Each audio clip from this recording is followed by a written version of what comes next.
Hai guys, kembali lagi bersama kami di Gainers versus Losers PT CGS CMB Sekuritas Indonesia. Kali ini kita akan membahas saham-saham yang masuk ke dalam Gainers maupun juga Losers periode 7 Februari sampai dengan 14 Februari tahun 2023. Kita mulai dari posisi top Gainers, ada saham INTP di mana kalau kita perhatikan periode 7 Februari sampai dengan 14 Februari 2023, INTP ini mengalami penguatan ini sebesar 8,58% ke level 11.700.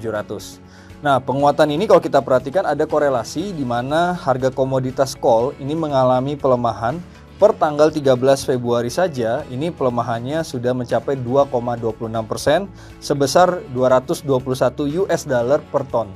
Tentunya ini sangat berbeda dengan awal tahun, di mana kalau kita tahu bahwa awal tahun harga coal ini sudah berada pada saat itu berada di level 360 US dollar per ton.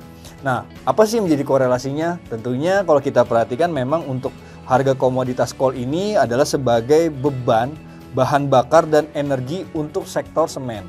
Dan tentunya kalau harga komoditas coal ini turun ya, ini juga memberikan efek positif terhadap sektor semen termasuk INTP. Nah, di sebelah kiri saya terlihat pergerakan INTP yang bergerak teritori sideways, namun karena ada katalis ini naiknya luar biasa ya pergerakannya.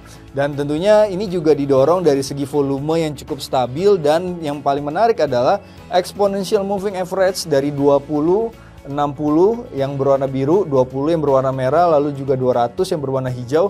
Ini sudah searah untuk pergerakan uptrendnya. Jadi kalau kita perhatikan memang tendensi untuk terjadi penguatan untuk INTP masih berlanjut ke depannya, di mana kalau kita perhatikan untuk resisten selanjutnya ini di level 12.100 dan juga 12.400. Namun balik lagi teman-teman, kalau kita perhatikan untuk indikator RSI ini sudah berada di area overbought, dan tentunya kalau resisten dari kedua tersebut kuat ya dan tidak break, ini tentunya akan terjadi pergerakan yang cenderung lebih swing, di mana akan menguji level support. Ini kalau kita perhatikan supportnya berada di 11.675 untuk support pertama, dan support kedua berada di 11.300. Demikian untuk saham INTP. Untuk posisi top losers periode 7 Februari sampai dengan 14 Februari tahun 2023 ada saham BTPS yang mengalami pelemahan sebesar 3,49% ke level 2.490.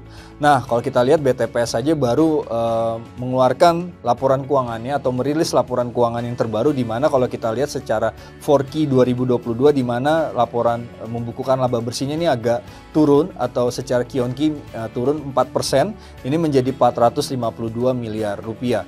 Walaupun secara Q-on-Q-nya turun, tapi kalau kita lihat secara full year tahun 2022 ini ada pertumbuhan untuk laba bersihnya sebesar 22% secara year on year menjadi 1,7 triliun rupiah.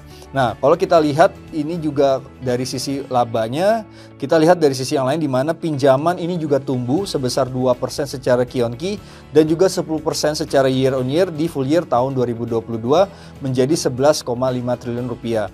Dan kita lihat juga dari sisi lain deposit tumbuh ini 2% secara Q-on-Q dan juga 11% secara year on year menjadi 12 triliun rupiah di full year tahun 2022. Nah, di sebelah kiri saya terlihat pergerakan BTPS yang dimana kalau kita lihat tendensi BTPS ini tadinya cenderung sideways dan berarah ke arah pelemahan. Dan yang menariknya dari pelemahan ini kalau kita lihat dari segi volumenya lebih tinggi ya daripada pergerakan sebelumnya. Kalau kita tahu dalam 3 hari terakhir ini lumayan besar untuk dari segi volume, dan kalau kita lihat dari segi exponential moving average-nya dari indikator 200, 60 maupun 20 ini masih berada teritori yang melemah. Jadi kedepannya tendensinya masih ada peluang pelemahan, walaupun kita tahu juga RSI-nya juga akan mencoba ke area oversold ya untuk indikasi apakah ini akan masih berlanjut atau tidak gitu ya.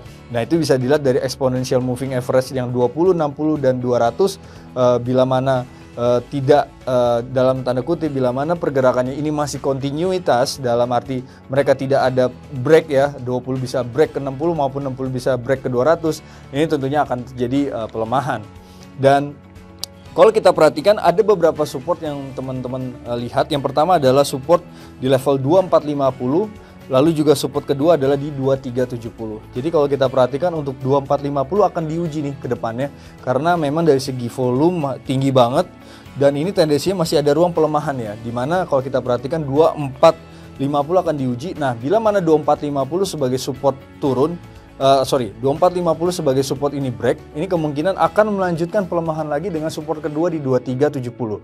Namun sebaliknya, bila mana 2450 kuat ya, ini tendensinya dia akan coba rebound dengan short term pendek atau jangka pendek, itu di resisten 2520 sebagai short term pendeknya, lalu juga di atas 2520 ada 2590. Nah, kalau kita perhatikan untuk weekly chart, bila mana kedua resisten tersebut break ya, 2520-nya break, 2590-nya break dan mengarah untuk ke atas, ini tidak menutup kemungkinan dari weekly chart di mana tendensi untuk terjadi kenaikan resist selanjutnya itu berada di 2650. Tapi secara overall memang tendensi kontinuitas pelemahan ini masih cukup terbuka ya, karena memang indikatornya belum ada sinyal-sinyal perubahan arah atau reversal ya. Tapi seenggaknya yang kita bisa pantau adalah dari sisi supportnya, yaitu tadi saya katakan 2450 dan 2370. Mudah-mudahan kedua support tersebut cukup kuat untuk pergerakan BTPS ke depannya ya. Nah, demikian untuk saham top losers dari saham BTPS. Sekian gainers versus losers periode 7 Februari sampai dengan 14 Februari tahun 2023. Sampai jumpa pada gainers versus losers selanjutnya. Yang muda, yang berinvestasi.